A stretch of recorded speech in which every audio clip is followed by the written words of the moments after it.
Fala galera, uma boa noite para vocês, tudo bem? Entramos agora em mais uma live do Bibliotecário Cabano e hoje o meu convidado, o professor Josiel Madiba, vai bater um papo sobre o Enem, as notas e os desafios para próximo certame que vai acontecer em breve. Meu querido amigo Josiel Madiba, eu vou mandar um convite agora para você. Eu entrei, saí, entrei de novo para que as pessoas possam estar participando. Vamos lá.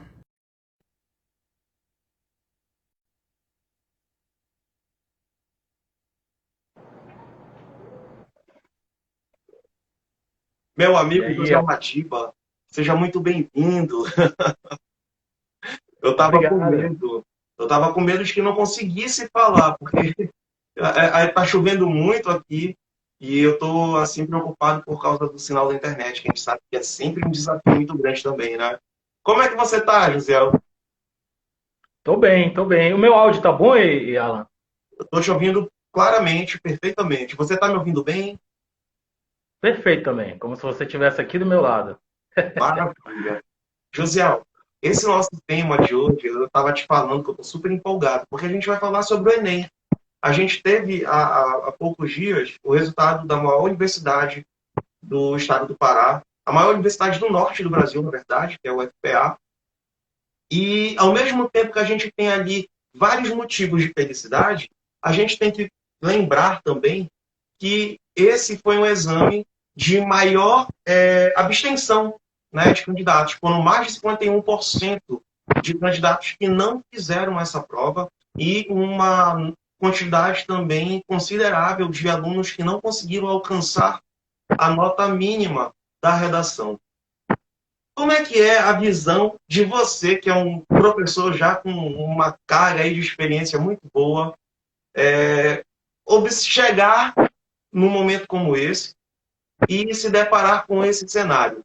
Quero te agradecer, antes da gente começar também, eu estou atropelando tudo hoje, eu quero te agradecer essa oportunidade de, numa sexta-feira, você estar aqui para bater esse papo com a gente. Seja muito bem-vindo. Boa noite, professor Josiel Madiba. Boa noite, Alan. Boa noite. Primeiro, é um prazer sempre conversar contigo, né? Eu agradeço a você pelo convite. Quero também agradecer, parabenizar todos os nossos alunos, tanto do Emancipa, quanto do Pré-Vestibular Municipal de Belém, né, e de outros cursinhos populares que existem por aí, que conseguiram a sua aprovação tanto na Maior do Norte, como você mesmo citou, na UFPA, assim como no SISU, né, que saiu o resultado hoje do SISU. Né? Alan, é o seguinte, antes de responder a tua pergunta, antes da gente ir direto na questão da redação, fazer essa breve análise do que foi realmente esse Exame Nacional do Ensino Médio, enquanto o pessoal está chegando também, e sabendo que o teu canal, inclusive eu quero parabenizar você pelo canal, só cresce, né? E é Ah, muito bem frequentado, inclusive, ontem, infelizmente eu não pude acompanhar ao vivo as duas lives, mas eu acompanhei a live da Lívia, que você deixou gravado, da Lívia Noronha, né? Depois da minha aula, porque eu estava dando aula na mesma hora, 19 horas, a aula virtual, acabou que não deu. Mas como o canal é voltado para pessoas que teoricamente gostam de ler e são amantes da leitura e dos livros, eu queria pedir licença para você para começar minha fala de hoje trazendo um trecho de um livro que foi escrito há 15 anos atrás, se você me permite. o espaço é todo seu, meu amigo. Fique à vontade. Obrigado. Olha só, abre aspas.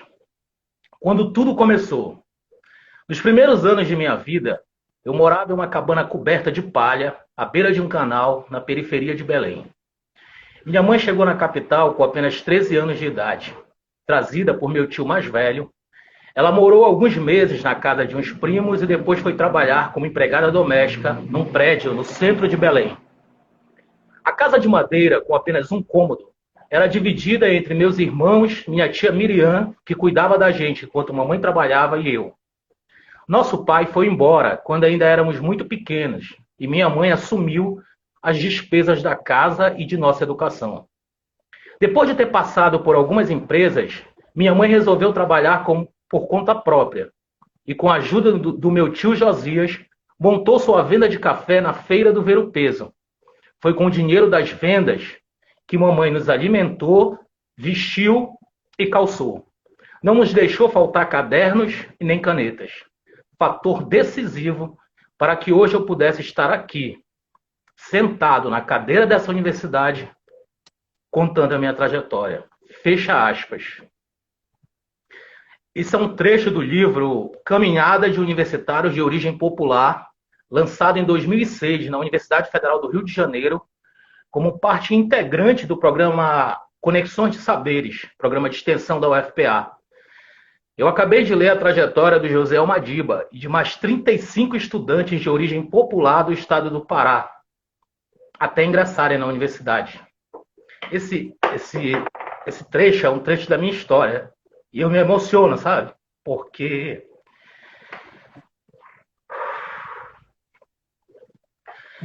esse é um trecho da minha história que tem nesse livro, e eu disponibilizei esse livro, inclusive, viu, Alan? Tanto na minha página do Facebook, eu tenho ele em PDF também. Se tu quiser, eu mando para você mandar. Quem tiver interesse em conhecer mais, eu só peguei um trecho da minha história, mas quem quiser conhecer a minha história, a história de mais 35 alunos de todo o estado do Pará, de origem popular, que tem origem parecida, sabe? E que foi para cima e entrou na maior do norte, como você falou, começando um novo ciclo, não só nas nossas vidas, mas na vida de todo mundo que nos rodeia, tanto a nossa família, quanto os nossos amigos, sabe? E eu venho aqui falar sobre essa questão do Exame Nacional do Ensino Médio hoje, em meio a uma pandemia, como professor que trabalho também, educador popular, que trabalha justamente com pessoas que vêm dessa origem que a gente conhece muito bem, né, Alan? Então, fazer uma análise sobre isso em um momento de pandemia. Esse livro ele foi escrito há 15 anos atrás, em 2006. Ele foi lançado em 2006 mesmo,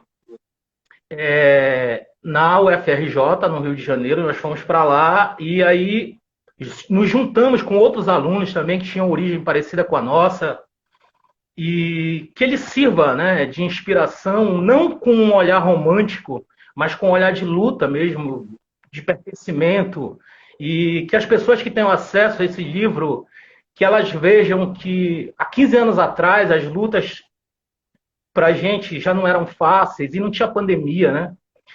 Esse ano de 2020 nós tivemos, para além de todas as dificuldades que a gente já tem, para além de um governo genocida que está aí, a gente ainda teve essa pandemia para dificultar ainda mais, né, a participação de pessoas de origem popular como a nossa no exame que serviria para incluir, não para excluir, né? Então, eu já faço esse convite, viu, para a leitura desse livro, para conhecer a história dessas 36 pessoas, dentre elas a minha história. Esse livro está disponível lá no meu Facebook. Eu tenho ele em PDF, vou disponibilizar para você também. Quem tiver interesse, manda um direct que a gente envia aí, tá bom? Que sirva de inspiração para as lutas. Eu vou nesse caminho. Obrigado aí por você abrir esse espaço. Imagina, eu até me arrepio. Assim, quando eu estava conversando com a Lívia justamente sobre isso, teve um momento que a gente falou sobre essa questão, a representatividade que ela tem, pelo fato de ser uma pessoa também que, como a gente, veio da periferia, conseguiu mudar a vida através da universidade e hoje está aí fazendo a sua parte, cumprindo com o seu papel. Você também é uma dessas pessoas. Eu me sinto particularmente muito feliz em poder compartilhar de momentos, de poder tê-los no meu ciclo de amizade. Você, principalmente, que é amigo pessoal mesmo, a gente bebeu junto, vai na casa do outro e tudo mais. É maravilhoso isso. Sua história é uma das histórias mais bonitas que eu conheço. Parabéns mais uma vez por isso, viu, Josiel? E sem romantizar, porque é importante a gente romantizar, mas com senso crítico, né, Josiel? A gente olhar isso com um olhar crítico também, analisar os contextos e ver de que maneira a gente pode estar trabalhando para ir mudando essas realidades. Você já deu um ensejo maravilhoso para para esse nosso bate-papo que vai começar aqui. Josiel, conta pra gente, na tua visão de professor, antes da gente entrar nesse mérito da quantidade de notas baixas e o percentual de faltosos, né, que a gente... Eu acho, assim, de chamar de faltosos é até uma sacanagem, né? Mas com relação ao Exame Nacional de 2020, no quesito de essa questão assim, da dificuldade técnica mesmo da produção do aluno, tua visão de professor para com a prova em si. Ou como você quiser começar esse nosso bate-papo. Vai aí, José. Palavra toda tua. Bom, vamos lá, né? Primeiro, parabéns pelo tema, porque esse tema, para além de uma análise simplista de uma redação, de um exame, não tem como a gente, nós, eu digo você, eu e as pessoas que estão nos ouvindo, não tem como a gente não tratar isso com um olhar crítico. Não tem. Nós estamos com um governo que não está nem aí para a gente, isso é um fato. Né? Esse governo não está nem aí para a gente. Entendeu? Todas as políticas que são implementadas, que foram implementadas até agora, foi ou para destruir o que a gente já tinha conquistado, né? Ou realmente deixar muito bem evidente, que nós somos personas não grata para esse governo. Então, isso é um fato, né? Então, para além dessa análise simplista, a gente tem que ter esse olhar crítico mesmo, né? E eu acho que é nesse viés que eu vou trabalhar, que eu vou seguir conversando e dialogando contigo. Por que isso? Porque, na verdade, é o seguinte, se você pegar números, você já vai ver que é o seguinte, 47 milhões, segundo o IBGE, segundo a PNAD, que é aquela pesquisa nacional por amostra de domicílio contínuo, eles fizeram a última pesquisa deles, mostraram isso antes da pandemia, esse resultado é de antes da pandemia. Nós tínhamos 47 milhões de brasileiros que não tinham acesso à internet. Isso em 2018, não é? Com a pandemia, o que ficou evidente? Ficou evidente que nós estamos num país que é muito desigual, certo? Com a pandemia, essa desigualdade, ela não só dilatou, ela não só aumentou, como ela ficou uma ferida exposta, aberta para quem quisesse ver. Entendeu? É leviano um governo dizer que ele vai oferecer, que a partir daquele momento, as aulas que serão ofertadas nas escolas públicas, elas vão ser virtuais, se nós temos um número catastrófico de 47 milhões de pessoas que não têm acesso à internet, simplesmente. Então é leviano dizer que está tudo bem, que o governo vai, a partir de agora, adotar o ensino virtual, se nós temos um país com 47 milhões, isso em 2018, 47 milhões de pessoas sem acesso à internet. Segundo, o que essa pandemia também trouxe para a gente, Alan? Ela trouxe o seguinte, ela trouxe a necessidade de nós, educadores, sobretudo quem trabalha na rede pública, entendeu? De nos virarmos, como já é de costume, de nos virarmos por conta própria mesmo, entendeu? Para dar conta daquela demanda. Isso começou em março. Para você ter uma ideia, eu trabalho para o município de Belém, para você ter uma ideia, nós tivemos mais da metade de professores, a gente trabalha especificamente com pré-vestibular, então mais da metade dos professores não conseguiram seguir aquele ritmo, entendeu? Que foi imposto para a gente a partir de março do ano passado, e acabaram saindo da rede, porque realmente não tinha. E os que continuaram, que fomos nós, era a torta e a direita, era fazendo curso. Então, a pandemia ela veio justamente para exacerbar todas essas desigualdades que já existiam, né? E ela está mais exposta mesmo. O Exame Nacional do Ensino Médio foi um excelente exemplo, entendeu? De despreocupação desse governo com relação à sua população, sobretudo os jovens brasileiros, né, que estão na linha da pobreza, os jovens brasileiros que estão em vulnerabilidade social, entendeu? Então isso aí veio exacerbar, veio trazer mesmo à tona, à baila, a desigualdade existente no Brasil, né? Então, é arrepiante quando a gente vai assistir o ministro da Educação dizendo que o Exame Nacional do Ensino Médio de 2020 foi um sucesso. Na verdade, isso é um desaforo, né? É um desrespeito com todos aqueles milhões de brasileiros que ficaram fora, entendeu? Que não foram, e mostraram para nós e para o mundo que o Brasil é sim um país desigual e que está sendo desgovernado, né, por um governo que aplaude isso daí e ainda diz que está tudo bem depois desses resultados catastróficos do Exame Nacional do Ensino Médio. Certo? É isso mesmo. Sobre a sua pergunta específica, Alan, sobre essa análise de números, quando saiu os resultados e quando nós tomamos contato com os números, o que foi que a gente viu? Nós vimos o quê? Uma queda no número de notas máximas, né? Uma queda. Nós vimos também o quê? Nós vimos um aumento considerável no número de faltosos, né? E se você for fazer uma comparação, muita gente diz assim, mas se você for fazer uma comparação das notas zero, que foram quase 80 mil, quase 80 mil candidatos tiraram a nota zero. Aí muita gente diz assim, mas se você for comparar com os outros anos tiveram mais pessoas que tiraram nota zero, né?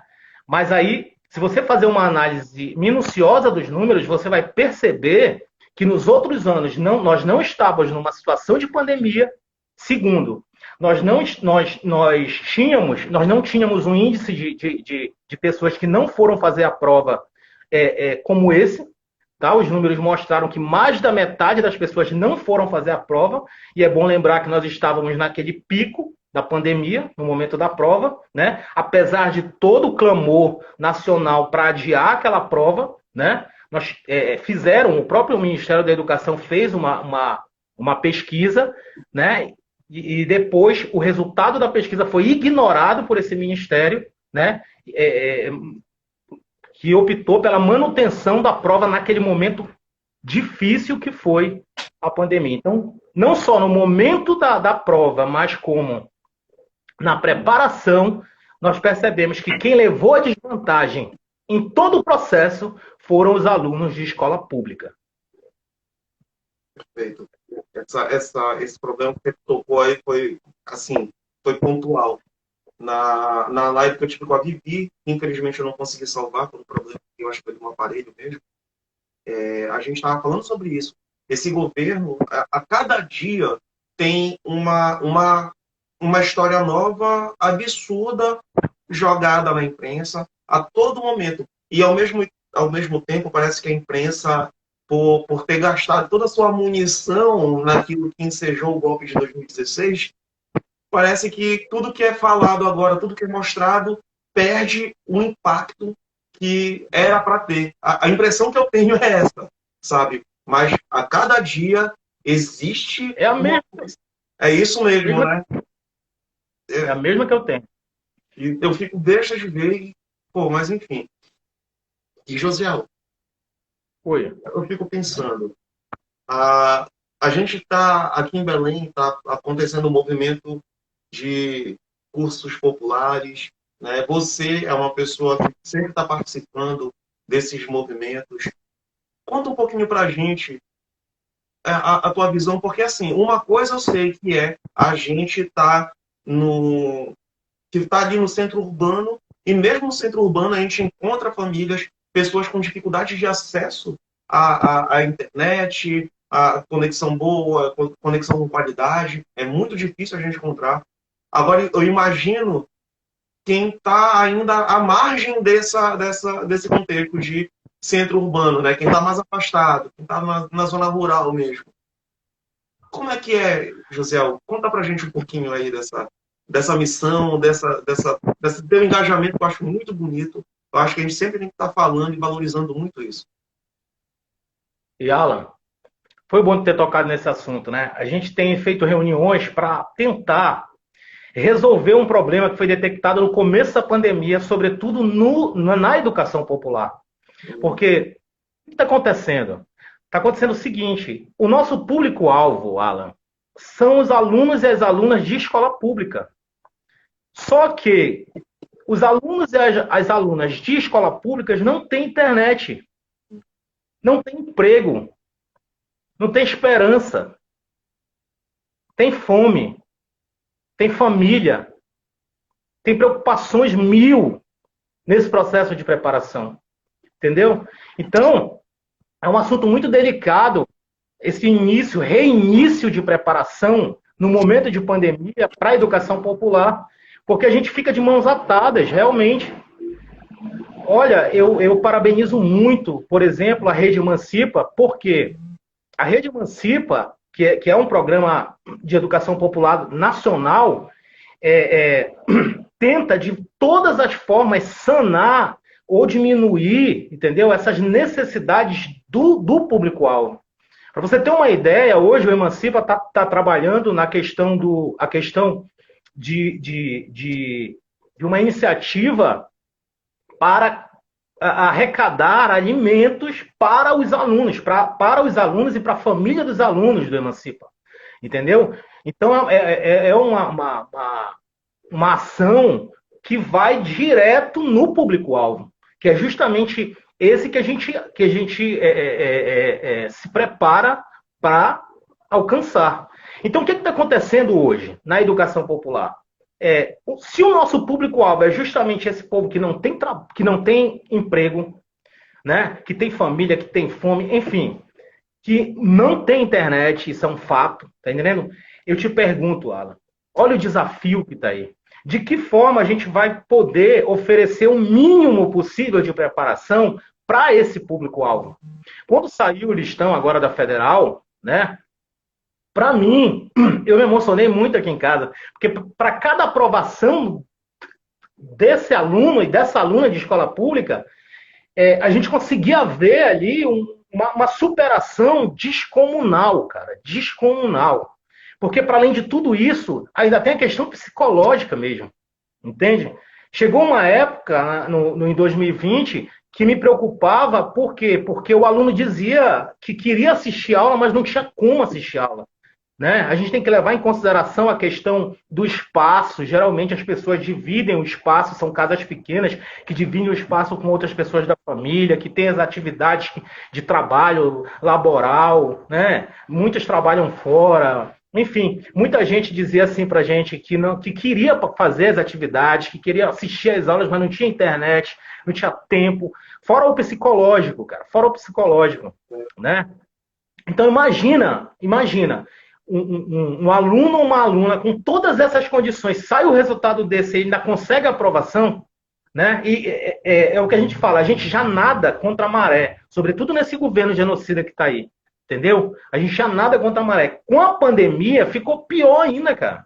Os números não negam, Esse último Enem, esse último Exame Nacional do Ensino Médio, ele praticamente excluiu os alunos e as alunas de escola pública. Excluiu institucionalmente, eu diria. Por quê? Porque quando o ministro vai lá e diz que deu tudo certo, que foi um sucesso, e aí o repórter pergunta para ele quais foram as principais dificuldades, o que ele fala de forma irônica, sarcástica, na nossa cara. Ele diz, pergunta para os alunos que foram fazer a prova. Olha só. Então, realmente, eu concordo contigo. Nós chegamos numa situação em que tudo é dito por esse governo, tudo é vomitado por esse governo, sem pudores nenhum. Entendeu? Eu nunca vi na história democrática brasileira um ser humano, presidente da República, se referir aos cidadãos e cidadãs do país com palavrões, com palavras de baixo calão, com falta de respeito, com sarcasmo, entendeu? Então nós chegamos a esse ponto de nada mais chocar. Você tem razão quando a imprensa já não cobre. Por quê? Porque realmente nós chegamos a uma situação que nada mais choca, não é verdade? Nada mais choca. Então, é preocupante, realmente, essa situação que nós chegamos. Os desafios estão postos aí, mais para frente a gente vai se aprofundar mais nessas questões do que nos esperam agora para o próximo exame. Alan. Eu ia até concluir a minha primeira fala com relação a isso. e dizer que cada governo tem uma cara, né? Cada governo tem um ar assim. Se a gente pegar o Collor, é a corrupção, né? É o governo do Marajá. Daí vem depois os governos do Fernando Henrique, não, do Itamar Franco, veio o Fernando Henrique, né, já dando continuidade no governo, do governo Collor ainda, daquela política neoliberal, né, começou ali, né, foi lá atrás, e sempre com apoio dos mesmos grupos que financiaram o golpe de 2016. Chegou aquela interseção, né? A interseção, os professores de matemática que me salvem, eu sou de humanas, desculpa. Mas chegou aquele período em que a gente teve uma ruptura com aquele modelo de governo, né? Daí começaram os governos do PT. E é incrível, José, o quanto a crítica de pessoas do nosso seio, né? Nosso seio, eu digo, da nossa classe social, levantam com relação aos governos de esquerda, né? Assim, a gente pega, lógico, não existe uma perfeição, acho que em lugar nenhum existe perfeição, né? Mas é incrível como as críticas em cima dos erros, elas são maiores. Daí, soma-se a isso todo aquele rebuliço da grande mídia, né, que faz parte daquelas 5 grandes famílias nacional, né? Então, tu tem ali por uma coisa que está armada, que vem com um aparato midiático muito forte, e a gente vê o resultado disso nas urnas hoje em dia, e ainda nos grupos de WhatsApp. Eu estou num grupo de família, eu vejo cada coisa compartilhada assim, que eu custo acreditar que aquilo está sendo compartilhado de uma maneira que a pessoa que compartilha acredita naquilo. Mas eu sei também que não é só na minha família. E todos nós temos esse problema. Não, eu fico pensando, Josiel, você é um educador, né? Você está ali fazendo parte de um processo super importante, que é o processo de letramento. Por que eu estou falando isso? É importante a gente saber ler, ler com criticidade, ler com cuidado para compreender, absorver e traduzir aquilo que a gente consumiu de leitura, traduzir para o mundo, né? Traduzir para o que a gente fala, para as nossas ideias, enfim. A missão do produtor de redação, a partir desse momento, ela mudou ou ela continua a mesma, só que agora a gente percebe melhor a importância? José Almadiba, o que tu me diz? Bom, Alan, é o seguinte, muito boa a tua pergunta, por quê? Porque vai me dar a oportunidade de falar de uma coisa muito importante para quem vai trabalhar, ou para quem vai fazer ou prestar o Exame Nacional de Ensino Médio, por quê? Sobretudo na redação. Porque a tipologia textual que é cobrada no Exame Nacional de Ensino Médio é a dissertação argumentativa. E uma das principais características da dissertação argumentativa é o seu posicionamento, que é o que a gente chama de tese. É o seu ponto de vista acerca do tema que vai ser tratado ali. Entendeu? Então, a necessidade desse olhar crítico por parte do candidato, da candidata, do estudante e da estudante é necessário para isso, porque muita gente, por muito tempo, confundia essa questão da formulação da tese, tá entendendo? Mas na hora da prova e na preparação, a gente chama muita atenção dessa necessidade da leitura das entrelinhas e sobretudo, da leitura crítica, né?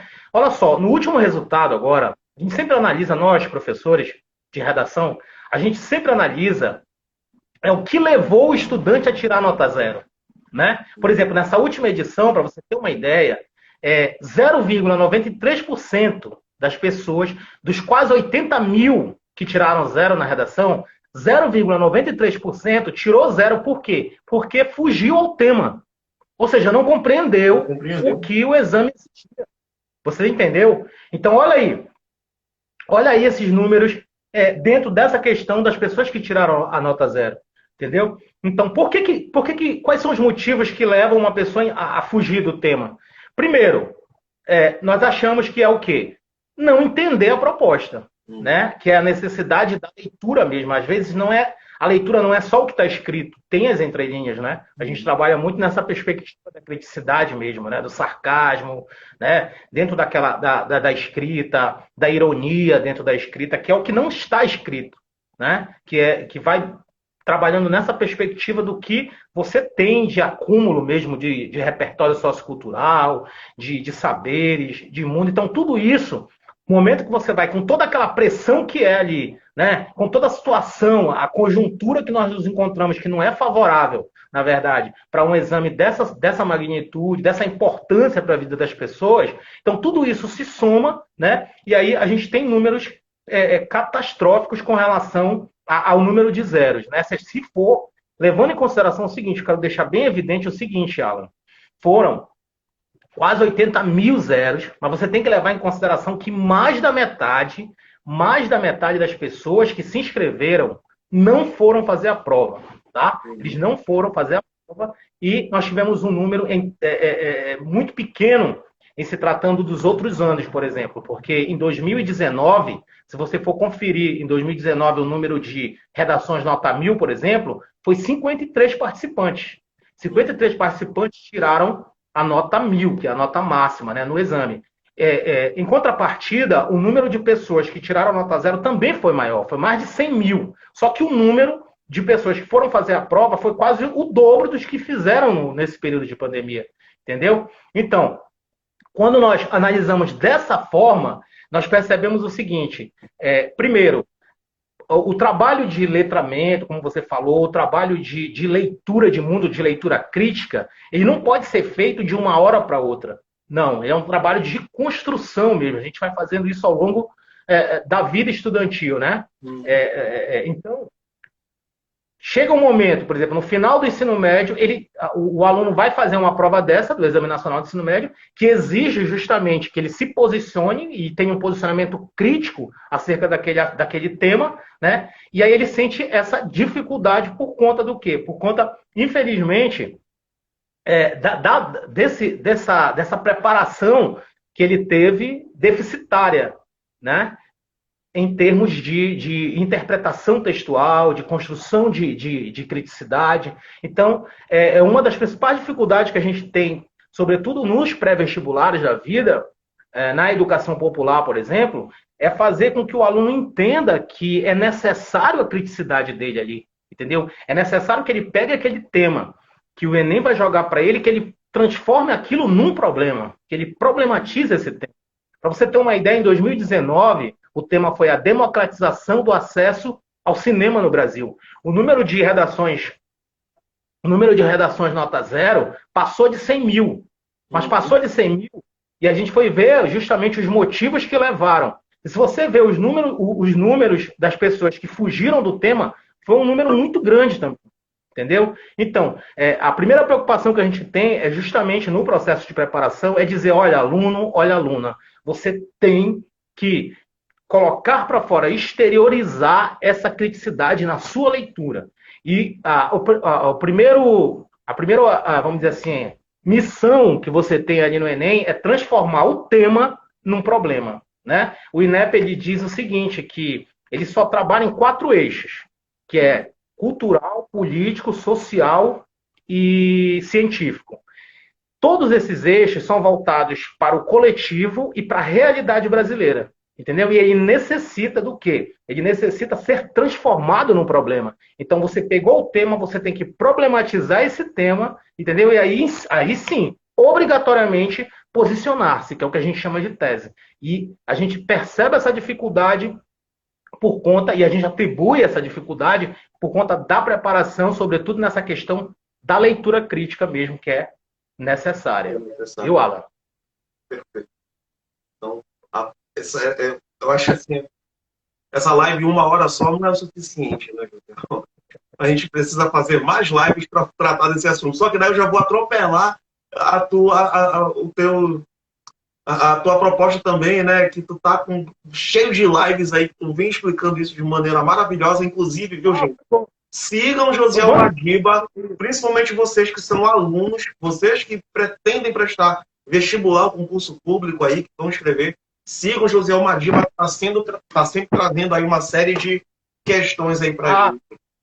Você me dá licença para aproveitar agora, deixa, para te fazer o seguinte, olha, a gente está trabalhando, ano passado a gente fez isso, trabalhou com um monte de live, temáticas, né? Esse ano a gente vai voltar com as lives temáticas, certo? E é de graça, não paga nada, entendeu? A gente vai fazer a divulgação, vocês acompanhem a gente. O nome do projeto, eu mudei o nome do projeto é Madiba Taon. Madiba Taon. E a gente vai trabalhar com temáticas específicas, não fazer análises críticas de filmes, séries, livros, enfim. Então, deve começar, já a primeira live deve começar na segunda quinzena de maio, certo? E aí a gente está pensando na possibilidade de trazer sempre uma temática que esteja em voga aí, que as pessoas tenham uma certa intimidade. Por isso a gente vai trabalhar com filmes, séries, livros, tá bom? Valeu aí, vocês acertaram, com base desse projeto aí, vocês acertaram, inclusive, a temática do Enem, que falava sobre cinema, né? Vocês... Não, a gente ficou muito feliz, exato, a gente ficou muito feliz porque a gente fez a live em agosto, né? Que foi a live do filme Coringa. E na live, que está gravada, inclusive, nas minhas redes, para quem quiser conferir, a gente já começa falando justamente dessa questão da doença mental, do preconceito, do desconhecimento, a questão das doenças mentais. E aí a gente ficou muito feliz, porque a gente trabalhou isso ao longo do ano passado, em live aberta, para quem participar. É verdade. Perfeito.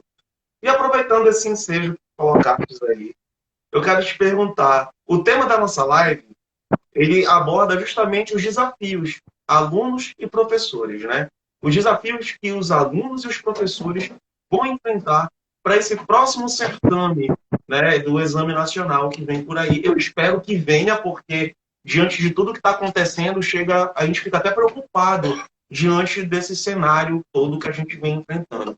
Mas a gente já enfrentou coisas piores, conseguimos vencer. Eu não perco a esperança de que a gente vai conseguir superar isso tudo que a gente está atravessando, que vem desse governo federal.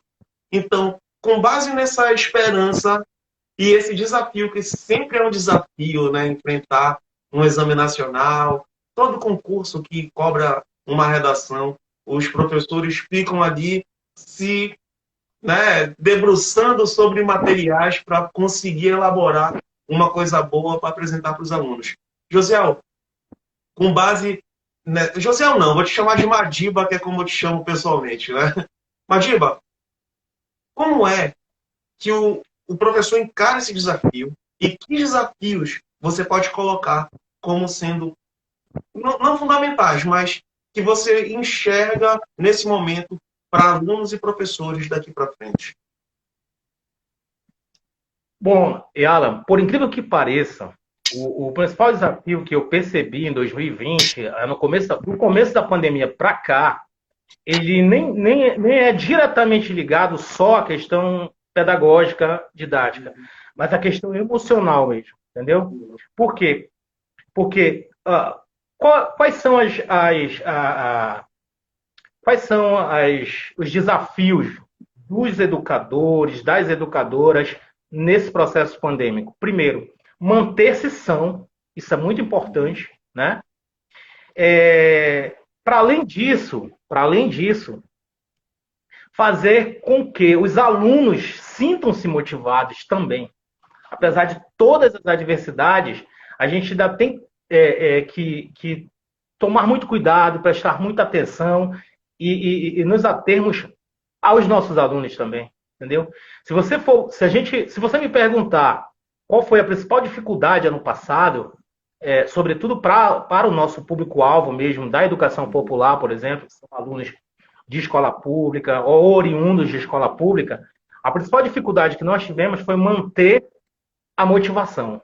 Manter a motivação. E é um desafio duplo, porque primeiro você tem que manter-se são, manter-se motivado com todas as adversidades que estão acontecendo. Para além disso, você percebe e sente a necessidade também de estar mais próximo dos seus alunos sem poder estar, né? Sem poder estar. Os números de alunos que no decorrer de 2020, infelizmente, não puderam acompanhar nossas aulas foram muito grandes, cara. Muito grandes. E isso, querendo ou não, acaba desmotivando todo mundo que está envolvido naquilo ali, entendeu? E a gente sabe que os motivos que levaram a desistência da maioria dos alunos foram questões para além deles, né? Foram questões que envolvem tudo aquilo que a gente já falou no começo da live, que é essa questão mesmo do acesso à internet, que são as dificuldades que já existiam, mas agora exacerbaram ainda mais com a pandemia, não é verdade? A gente viu aí números, infelizmente, tristes de pessoas morrendo sem leito, as famílias, todo o tempo a gente mandando vibrações positivas para o aluno, para a família do aluno, para os amigos, né, para os conhecidos, para os vizinhos. Né? A gente, às vezes, abre as redes sociais e percebe que o número de pessoas que estão aí sendo atingidas, infelizmente, por essa pandemia são muito grandes. A gente tem recorde, infelizmente, de pessoas que estão sucumbindo, estão morrendo diante dessa pandemia. Então, tudo isso daí faz parte dos desafios para nós agora, em educadores e educadoras, em 2021. E se em 2020 já foi difícil, porque a pandemia já pegou a gente com o bonde andando, vamos dizer assim, imagina em 2021. Como é que a gente vai poder fazer tudo isso? Por exemplo, quem trabalha na educação popular, me diz, o que é mais importante? Fica até difícil para a gente elencar prioridades no sentido do que eu estou falando. Exatamente. O que é mais importante, por exemplo, para mim como educador que trabalho na educação popular, por exemplo, é garantir uma aula para aquele aluno ou garantir que ele coma, que ele almoce, garantir que ele se mantenha em casa, né, em segurança para também eu poder oferecer o mínimo de segurança para a sua família, né? E aí eu estendo isso para nós, educadores e educadoras também, né? Eu vejo hoje um movimento aqui no Pará, por exemplo, das escolas particulares. Né? A gente vê um absurdo. Eu assisti uma propaganda que colocava o ensino presencial como uma vantagem. Sabe? A propaganda trazia a ideia do fato daquela escola X particular estar oferecendo o curso presencial como uma vantagem na pandemia. O que eu não concordo, entendeu? E eu deixo bem evidente isso, porque se você tem um mínimo de humanidade, você vai perceber que isso nunca vai ser vantagem. Você oferecer um curso presencial no momento pandêmico, numa segunda onda, onde essa doença está vindo muito forte, não é verdade? Isso nunca vai ser vantagem. Nunca vai ser vantagem. Então, aproveito esse espaço para dar todo o meu apoio aos nossos colegas, professores e professoras também do ensino particular, que estão aí nessa luta, não é verdade? Contra esse ensino presencial que, infelizmente, alguns gestores de escolas estão colocando para eles. Um outro ponto também que eu quero colocar é que eu quero ratificar aqui o meu apoio aos meus colegas e colegas servidores públicos também que estão nessa luta, porque a gente entende que para que nós retornemos ao ensino presencial, todos temos que estar vacinados, entendeu? E com essa questão sanitária já controlada. Caso contrário, o retorno às aulas presenciais não devem acontecer. Falaste um ponto que eu acho. Desculpa. Falaste uma coisa que eu achei assim fundamental. A gente observa os números, a quantidade de professores, todo o Sintep, a todo momento a gente observa nas redes sociais, que a gente tem contato com muitos professores, a gente observa a quantidade de professores que vem perdendo a vida por conta dessa doença, especificamente dessa doença.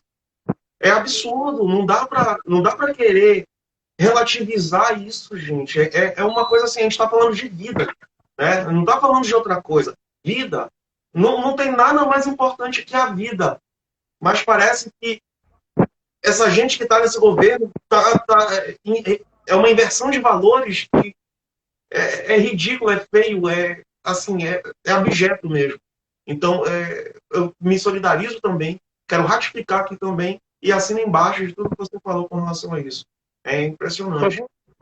Foi bom você tocar nesse assunto. Mas antes de eu vir para essa live aqui, eu recebi uma notícia de que um amigo nosso, colega nosso, professor lá de Castanhal, estava desde 9 horas da manhã, desde 9 da manhã, aguardando para ser transferido da onde ele estava para o hospital São José de lá, e ele não tinha sido transferido porque não tinha ambulância, para você ter uma ideia, entendeu?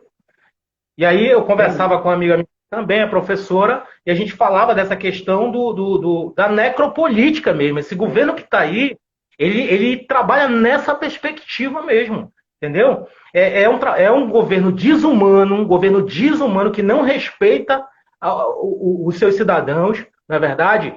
E outra coisa, trabalha nessa perspectiva mesmo, de escolher quem vai morrer, entendeu? Escolher quem vai morrer e quem deve viver. Isso infelizmente, isso infelizmente está posto aí e a gente não concorda e nunca vai concordar.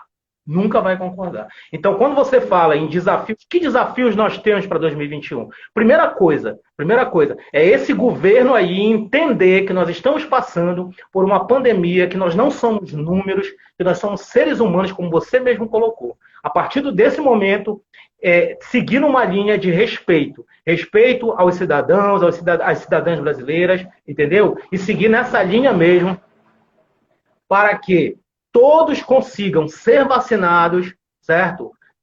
Que essa situação sanitária seja controlada, aí sim há de se falar em retorno às aulas presenciais. Então, um dos desafios para 2021 é justamente esse aí que está posto. Segundo, com relação ao Enem, ao Exame Nacional do Ensino Médio, se esse governo tiver um mínimo de sensibilidade, que eu acredito que não tem, infelizmente, né, ele nem vai falar em Exame Nacional do Ensino Médio em 2021, até que a situação da pandemia esteja controlada. Certíssimo. Eu assino embaixo nossos amigos aqui participando, Carol Ribeiro, Léo Rodrigues, tem muita gente entrando aqui, gente, eu não posso, vai passando por aqui, Naira, a Naira é minha prima, Naira, ô prima, tem muita gente boa aqui, tá? Carol, aqui Carol Dindia Ribeiro, eu nunca vou esquecer.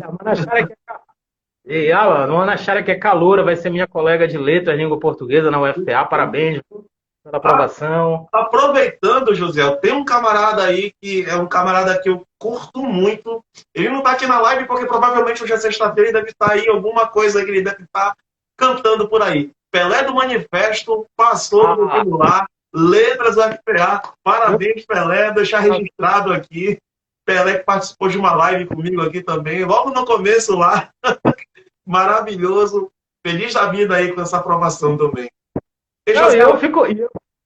Alan, imagine eu. Vou ter colegas. Duas pessoas que eu admiro muito, que é a Mana Chara Jose, que passou agora também em Letras Língua Portuguesa na Federal, e o Pelé do Manifesto também, né? Que também é calor de letras na UFPA. Então, parabéns aos dois. Fico muito feliz e puxa a sardinha pro meu lado, melhor curso. Tá certo, tá certíssimo. Eu acho que assim, o papel do educador na sociedade, e a gente não pensa em dinheiro e ficar rico, né, José? A gente fica feliz com a felicidade dos outros, cara. Eu nunca pensei que fosse sentir uma coisa tão boa assim como é isso, né? Eu fico imaginando vocês que estão aí na linha de frente direto, que ajudam essa galera a conseguir esse acesso, que é um sonho, né? E a gente sabe o resultado desse sonho. A gente que conseguiu mudar a vida através da universidade, ver essa galera chegando lá, tu te emocionaste no começo aí, quando tu leste aquele pedaço do livro que conta a tua história. Eu fico pensando assim, poxa, é muito bom, né? A gente tem uma dificuldade enorme pela frente por conta desse governo, por conta dessa necropolítica, e quando a gente vê dos nossos conquistando ali um lugar, assim, é uma emoção que não tem muito como descrever, né? Eu não tenho, pelo menos, mas você que é um cara das letras aí deve ter muito mais ferramentas do que eu para fazer isso. José, a gente está chegando no final da nossa live. Antes de finalizar, Eu vou te deixar falar aí, mas depois eu quero que tu passe uma mensagem para essa galera. Fica à vontade, a palavra é toda tua. Tá bom. Antes de eu falar, a Carol tá falando aqui, olha aqui, ela tá dizendo assim, ela tá saudando também o Pelé do Manifesto, né? O poeta das ruas. Ela não sabia da Mana Chara, sim, a Mana Chara é caloura de letras também na UFPA, vai ser minha colega também. Bom, eu quero aproveitar, beijão, Carol, saudade de ti. Eu quero aproveitar essa deixa que você me deu, cara, para te dizer o seguinte. Eu escrevi nas minhas redes esses últimos dias, acho que foi no dia do listão da Federal, sobre essa questão da aprovação em universidade pública, né? E aí eu coloquei na escrita, no que eu escrevi, eu coloquei que você nem imagina o quanto isso significa para nós da quebrada, para nós que somos da quebrada. E eu digo isso com ganho de causa, por quê? Com tranquilidade também, por quê? Porque nós somos frutos disso, né? Eu lembro que antes de eu entrar, existia uma ADIBA antes da faculdade, da UFPA, e existia uma ADIBA depois dela. Entendeu? Então, isso realmente, a universidade pública, a UFPA especificamente, ela foi um divisor de águas na minha vida, na vida da minha família, né? E na vida das pessoas que me rodeavam também. Isso é um fato, isso é um fato. Entendeu? Então existiu realmente uma ADIBA antes e uma ADIBA depois da entrada na universidade. Então a gente sabe da importância que é realmente. Eu lembro de um curta-metragem que tem no YouTube disponível, quem quiser dar uma olhada lá, chama Vida Maria. Eu lembro que alguns anos atrás, acho que uns 6 anos atrás, a gente foi dar uma aula em conjunto, eu com o professor Diego Barros, de Geografia, a gente foi dar uma aula no Emancipa, e aí a gente escolheu esse curta-metragem chamado Vida Maria.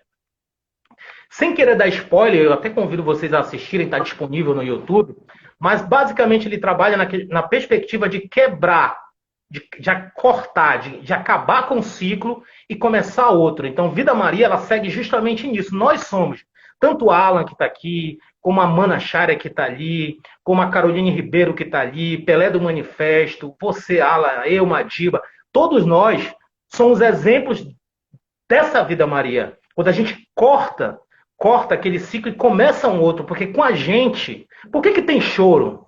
Por que tem lágrimas? Por que tem alegria na periferia? Porque que com a gente, com a nossa aprovação, é toda uma geração que também está entrando com a gente, que a partir daquele momento corta-se aquele ciclo, né? E começa um outro, um ciclo revolucionário nesse mundo da educação.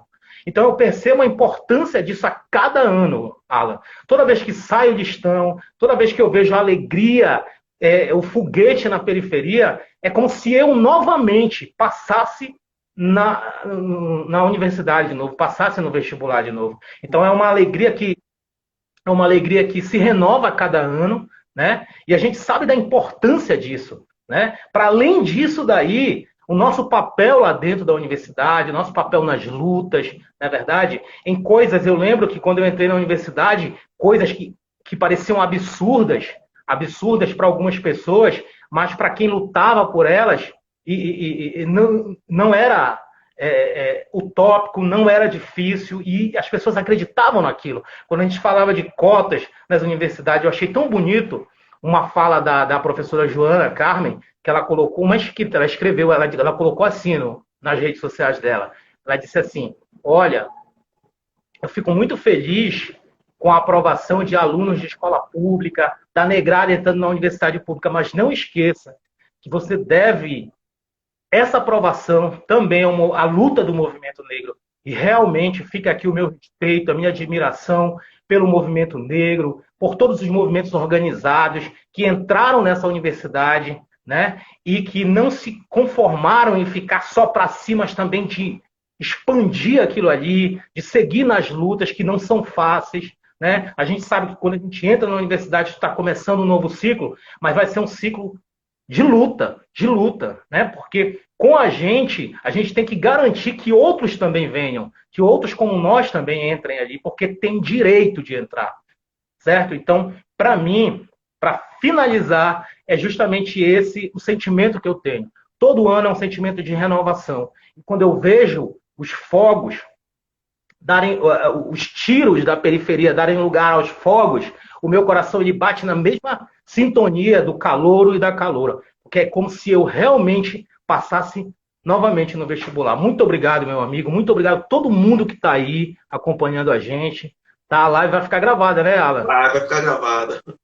Com certeza. Beleza. Muito, Eu, muito obrigado, Alan, eu pelo que te convite. Muito agradeço. Tu consegue fazer de uma conversa uma poesia. Tu transforma a prosa em poesia. Tu tem essa capacidade com uma facilidade. Eu estou emocionado aqui, porque eu fico obrigado. pensando, cara.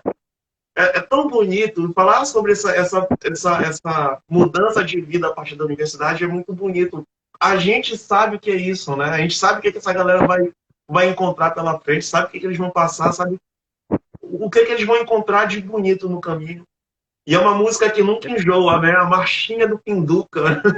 Eu acho que pode deixar rolando aí repetidamente. A gente não Verdade. cansa nunca disso. E é como tu falaste, né? Cada vez que a gente ouve esses fogos, é como se fosse a emoção da gente passando de novo, né, cara? É incrível isso. É muito bonito. Exato. Eu, eu te parabenizo, viu, Madiba? Tu faz um trabalho maravilhoso. Tenho muito orgulho, muita admiração, sabe, de ti, quanto pessoa, quanto profissional. Te admiro demais, sabe disso. Gosto de ti de graça. A gente precisa marcar novamente aí um reencontro para que a gente possa brindar aí a saúde, a vitória e o fim desse governo, viu? Porque a gente merece isso. E a Carol aí, que está acompanhando a gente desde o começo. Carol, quando vieres a Belém, avisa que a gente tem que se reunir todo mundo aí para brindar essa É, amizade. realmente. Estou com muita saudade da Carol. Eu falei para ela esses dias, e só que o acaso não tem ajudado muita gente. Né, Carol? O acaso não tem ajudado muita gente. Eu vou para um lado, ela vai para outro. Enfim, a gente não tem se encontrado ainda. A gente Mas tem que também ir estou para com saudade. Santarém, né? A gente tem que ir para Santarém. Eu ainda não Exatamente. conheço Alter do Chão, por incrível que pareça. Já fui em Mas a Santarém, mas gente, não conheço Alter do Chão. A não, gente tem que ir para lá. a gente tem que ir quando a Carol estiver lá, né? Que ela não Quando para a Carol também. estiver lá, né? Estão falando que ela que vai separar Santarém do estado do Pará, vai fundar um principado, né, de Santarém, uma coisa assim. Olha, essa é boa, viu? Essa é boa. Madiba, Ela muito tá rindo. obrigado. Muito obrigado por essa live. Foi maravilhoso esse bate-papo. Se a gente for dar corda, a gente vai passar a noite toda aqui. Eu te agradeço demais. Foi lindo, me emocionei. Eu, sinceramente, eu acho que a gente tem que marcar mais e mais lives, porque é sempre muito bom esse nosso bate-papo. Uma boa noite, muito Aula, obrigado, meu amigo. aula. Ainda tem tempo aí? Tem, Ainda até tem a hora. Não, eu quero te falar o seguinte, sobre o que tu falou, esse negócio da prosa e da poesia, né? Para fechar, eu vou trazer um trecho de um poema maravilhoso, que é da Conceição Evaristo. Ela diz o Perfeito. seguinte, abre aspas. Posso? Pode? Ah, vai. Abre aspas. O olho do sol batia sobre as roupas do varal e mamãe sorria feliz. Gotículas de água, aspergindo a minha vida menina, balançavam ao vento. Pequenas lágrimas dos lençóis, pedrinhas azuis, pedaços de anil, fiapos de nuvens solitárias caídas do céu eram encontradas ao redor das bacias e tinas das lavagens de roupa. Tudo me causava uma comoção maior. A poesia me visitava e eu nem sabia. Fecha aspas, Conceição Evaristo. Valeu, meu amigo. Beijo no coração, um beijo no coração de todo mundo aí.